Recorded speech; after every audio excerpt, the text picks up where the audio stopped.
Les châteaux, les moulins, les églises de France nous font beaucoup rêver, un patrimoine immense.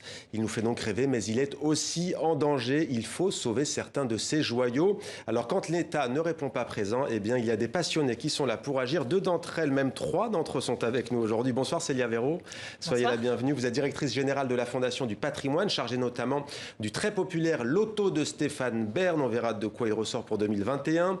Avec nous également à Guédelon, en Bourgogne, Marilyn Martin, bienvenue, merci d'être avec nous. Vous êtes directrice du chantier médiéval de Guédelon et à vos côtés, ça peut aider pour un tel projet, on le verra, un bâtisseur de château fort en la personne de Florian Renucci, maître d'œuvre du projet. Merci d'être avec nous également. On vous retrouve dans un instant. Célia Véraud, est-ce que vous pouvez nous rappeler c'est quoi l'état d'esprit de votre fondation, la Fondation du patrimoine, qui fête d'ailleurs ses 25 ans? Exactement, donc on a été créé il y a 25 ans. C'est un organisme privé, la Fondation du patrimoine. Son premier métier, c'est de récolter des dons et du mécénat, c'est-à-dire de trouver de l'argent dans le public pour aller aider surtout des collectivités, mais aussi des propriétaires individuels, des associations comme vos invités, qui se battent pour défendre le patrimoine. Et puis on vient compléter, il y a des subventions évidemment en France, mais elles ne font pas tout. Et puis surtout, il y a un grand nombre de sites qui ne sont pas protégés par l'État. C'est ce qu'on appelle le patrimoine non inscrit, non classé. Et pour ça, il faut mobiliser la société civile. Alors défendre, c'est quoi? C'est restaurer, c'est protéger, c'est... Alors la première chose, c'est effectivement faire un projet qui permettra de restaurer, c'est-à-dire d'éviter la ruine de ces bâtiments, parce que si on les abandonne, à un moment donné, avec l'effet du temps, tout part à volo. Mais en fait, c'est aussi surtout valoriser derrière. Il faut en faire quelque chose. Le patrimoine, c'est pas juste de la pierre. Voilà, c'est toutes les personnes qui vont s'en occuper, que l'on va pouvoir accueillir, les emplois qu'on va créer, les enfants, les jeunes qui vont apprendre l'histoire de France à cette occasion. Oui. Alors Marilyn Martin, Guédelon, c'est un pari complètement fou que vous avez lancé il y a une dizaine d'années. C'est celui de construire un château fort en vous servant des techniques et des matériaux utilisés au Moyen-Âge. Racontez-nous d'abord pourquoi une telle aventure. Déjà pour construire pour comprendre, donc nous on n'est pas considéré comme du patrimoine puisque on construit un château neuf et on est une entreprise qui avons décidé de construire de la première pierre de la fondation, la dernière tuile du château, un château du XIIIe siècle, période de Philippe Auguste, avec un comité scientifique qui veille à ce que ce château soit cohérent et un intérêt scientifique. Et puis à côté, vous avez le maître d'œuvre, Florian Renucci, qui, avec une quarantaine d'ouvriers, tailleurs de pierre, maçons, charpentiers, forgerons, l'ensemble des métiers, une vingtaine de métiers qui représentent un petit peu tous ces métiers de la construction, œuvrent chaque jour devant les visiteurs qui financent à 100% notre projet, œuvrent à la construction de ce château. Florent Renucci, une question pour vous. Alors on le rappelle, dites-moi si je me trompe, mais le château fort, c'est l'une des constructions caractéristiques de la fin du Moyen-Âge. Il a remplacé ce qu'on appelle la motte castrale. Comment fait-on en 2021 pour continuer à bâtir un château fort comme on le faisait il y a 500 ans ? Eh bien, on regarde les richesses naturelles qu'on a tout simplement sous nos pieds, parce que les témoignages du Moyen-Âge, le patrimoine au sens large, c'est de la pierre, de la terre, du bois et des hommes et des femmes qui ont la capacité de transformer un environnement, un écosystème en monument. Alors, il y a des monuments de prestige savants, évidemment, les cathédrales, les grandes abbayes, mais tout le patrimoine des enceintes urbaines, des églises rurales, des beffrois, tout cela est fait à partir des matériaux et de la transformation des écosystèmes en maison, tout simplement. Restez avec nous tous les deux, on vous retrouve dans quelques instants. Célia Véraud, peut-être une réaction sur ce projet plutôt original. Là, pour le coup, on fait sortir de terre un château fort qui aurait pu être bâti il y a plus de 500 ans. Alors c'est vrai que c'est pas du patrimoine ancien, mais c'est tout à fait passionnant parce qu'en fait ça fait rêver aussi les gens qui voient ça ou qui y participent. Et le principal dans le patrimoine, c'est l'adhésion, parce que j'ai déjà entendu dire, et j'adore cette phrase, ce qui tue le patrimoine, c'est l'indifférence.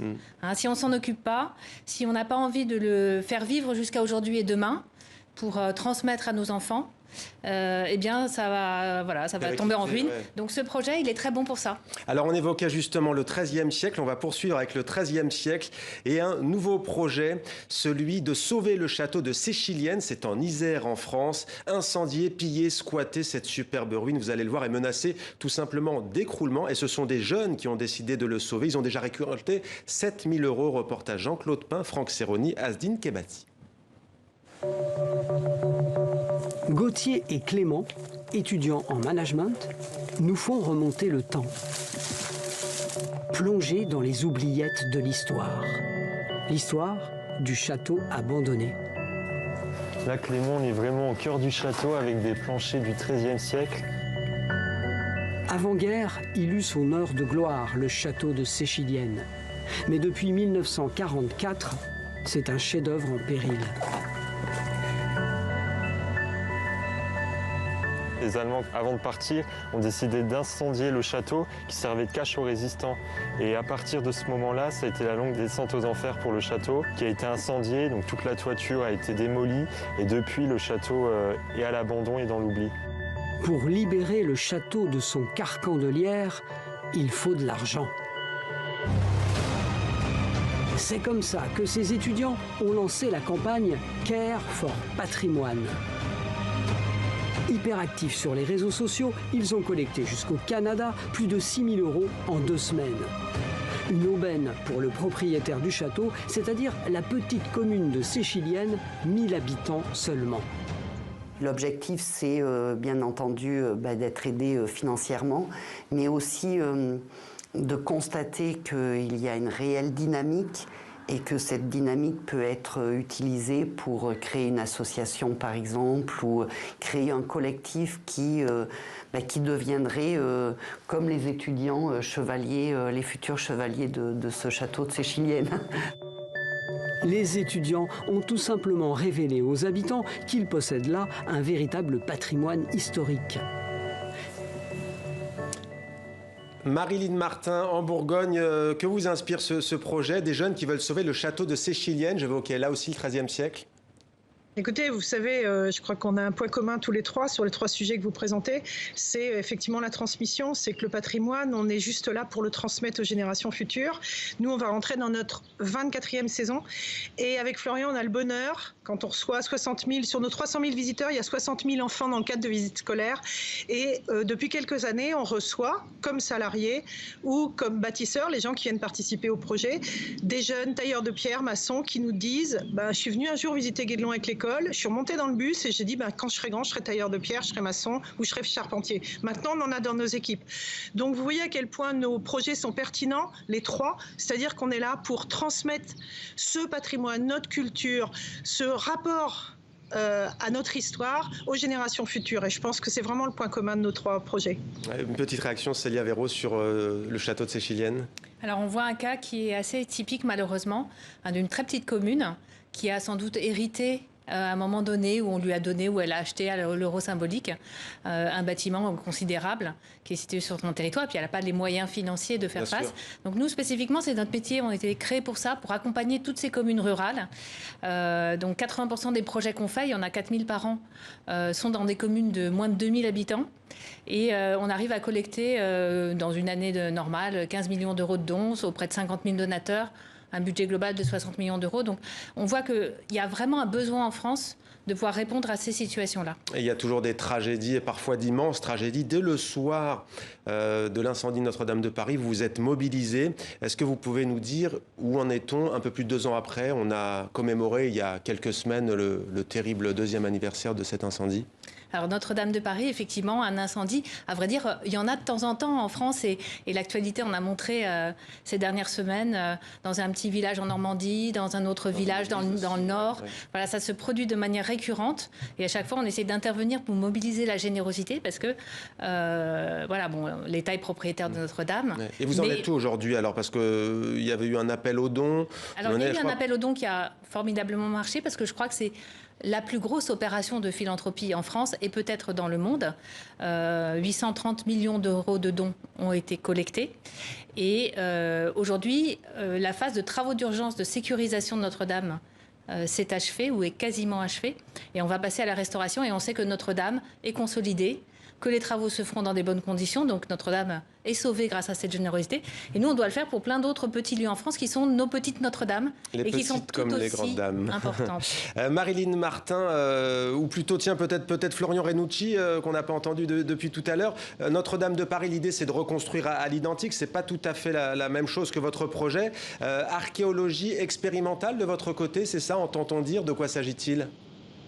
C'est de passer directement avec des outils traditionnels, de l'arbre sélectionné en forêt, qu'on transforme, qu'on équarrit avec hache puis deloir pour le rendre lisse, pour en faire des éléments de charpente.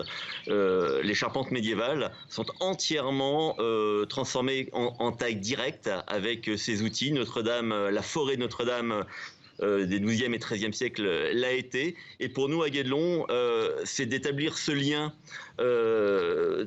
mettre finalement l'humain, le travail manuel au cœur du patrimoine, mais à partir de sa source qui est la forêt ou une carrière ou la terre et le sable. Et c'est ce que on forme à la fois des personnes qui viennent travailler et à l'avenir, la transmission à Guédelon, c'est aussi de pouvoir passer ce qu'on a appris ensemble avec cette équipe de Guédelon qui est cette aventure humaine. Il y a aussi une dimension de réinsertion, hein, on l'a compris. Marilyn Martin, vous l'avez dit, le patrimoine, c'est pas que le bâti, c'est le savoir-faire, c'est la transmission, c'est aussi la technique, on va dire, ancestrale. Il en est où ce château fort aujourd'hui d'ailleurs ?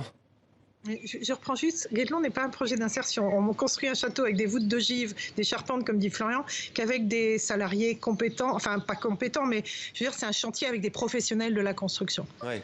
Et sur l'état des lieux ? Sur l'état des lieux, cette année, on va attaquer la porte entre deux tours qui va recevoir la fameuse herse qu'on a dans la majorité des châteaux médiévaux. Et puis, on travaille aussi on finalise le gros programme de décoration de la chapelle avec des peintures murales. Et puis, on termine la tour du pigeonnier, la tour qui est là, où on recevra des pigeons voyageurs. Merci d'avoir été avec nous, restez avec nous, mais on va conclure avec vous, Célia Véraud. Combien de monuments ont déjà été sauvés depuis 2018, depuis la première édition du Loto du patrimoine ? On parle de 280, vous confirmez, 127 millions d'euros de récoltés ? Exactement. En fait, depuis la naissance du Loto du patrimoine, qu'on mène grâce à Stéphane Bern, la Française des Jeux, et puis le soutien du ministère de la Culture, on a sélectionné plus de 500 bâtiments. D'accord. Et la moitié sont sauvés, les travaux sont en passe de s'achever. Oui. Donc en fait, c'est vraiment une opération pour booster le sauvetage du patrimoine. On a plus de moyens, puis surtout on associe beaucoup plus de Français puisqu'il y a des millions de joueurs chaque année qui participent. Alors 18 sites, on va dire, choisis pour cette année. Le musée Marcel Proust, la maison de Tante Léonie, c'est ce qu'a choisi Stéphane Bern. C'est un bon choix selon vous ? Là où il passait ses vacances au 19e siècle ? Alors c'est un choix très très emblématique pour le coup, parce que c'est un lieu qui, comme dans d'autres lieux de patrimoine, traduisent notre histoire, nos personnages célèbres. Puis là, c'est là où il a mangé la petite Madeleine. Et la petite Madeleine, c'est ce qui nous rappelle nos souvenirs d'enfance. Notre patrimoine, ce sont nos petites Madeleines à nous. Merci beaucoup Célia Véraud d'avoir été avec nous. Florian Renucci, merci également. Et Marilyn Martin qui est à vos côtés. Merci beaucoup de nous avoir fait vivre votre projet. Et aussi de nous avoir permis d'écouter les oiseaux qu'il y a derrière vous, qui existaient d'ailleurs déjà au Moyen-Âge. Merci d'avoir été avec nous à tous les trois.